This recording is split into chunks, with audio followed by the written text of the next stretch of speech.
PM Narendra Modi ने आज video conferencing के जरिए उत्तर प्रदेश के झांसी में रानी लक्ष्मीबाई केंद्रित कृषि विश्वविद्यालय के कॉलेज और प्रशासनिक भवनों का उद्घाटन किया। इस दौरान उन्होंने कहा कि कभी रानी लक्ष्मीबाई ने बुंदेलखंड की धरती पर गर्जना की थी कि मैं अपनी झांसी नहीं दूंगी।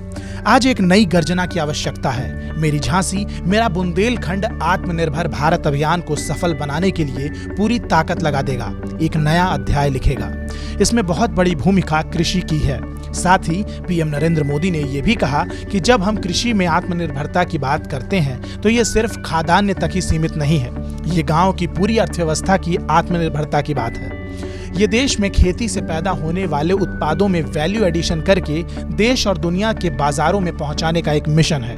आपको बता दें कि इस ऑनलाइन कार्यक्रम में उत्तर प्रदेश के मुख्यमंत्री योगी आदित्यनाथ और केंद्रीय कृषि मंत्री नरेंद्र सिंह तोमर भी मौजूद रहे। पीएम नरेंद्र मोदी के अनुसार कृषि में आत्मनिर्भरता का लक्ष्य किसानों को एक उत्पादक के साथ ही उद्यमी बनाने का भी है। जब किसान और खेती उद्योग के रूप में आगे बढ़ेगी तो बड़े स्तर पर गांव में और गांव के आसपास ही रोजगार और स्वरोजगार के अवसर तैयार होंगे। आज बीज से लेकर बाजार तक खेती की तकनीक से जोड़ने का, आधुनिक रिसर्च के फायदों को जोड़ने का निरंतर काम किया जा रहा है। इसमें बहुत बड़ी भूमिका रिसर्च संस्थानों और कृषि विश्वविद्यालयों की भी है। 3 और राष्ट्रीय संस्थान IARI झारखंड, IARI असम और मोतिहारी में Mahatma Gandhi Institute of Integrated Farming की स्थापना की जा रही है। ये छात्र छात्राओं को नए मौके देने के साथ स्थानीय किसानों तक तकनीक का ज्ञान पहुंचाने और उनकी क्षमता बढ़ाने का काम करेंगे। बीते मई में बुंदेलखंड में टिड्डी दल का हमला हुआ था। देश में 10 से ज्यादा राज्य इससे प्रभावित हुए थे। जिस तेजी से यह फैल रहा था उसमें पारंपरिक माध्यमों से इस पर काबू पाना काफी मुश्किल था।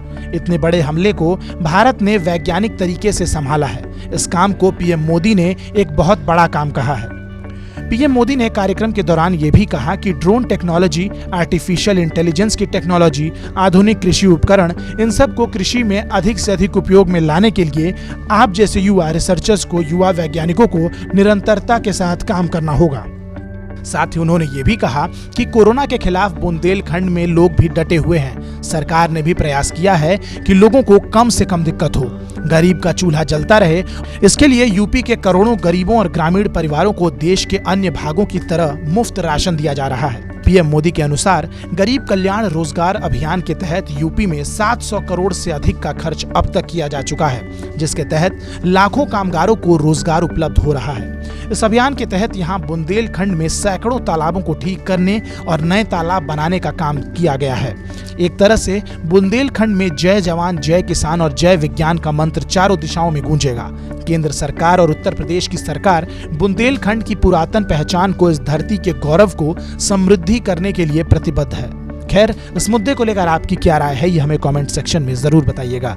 बाकी देश और दुनिया से जुड़ी तमाम बड़ी खबरों के लिए सब्सक्राइब कीजिए TV9 भारतवर्ष। फिक्र आपकी, सोमवार से शुक्रवार रात 9 बजे सिर्फ TV9 भारतवर्ष पर।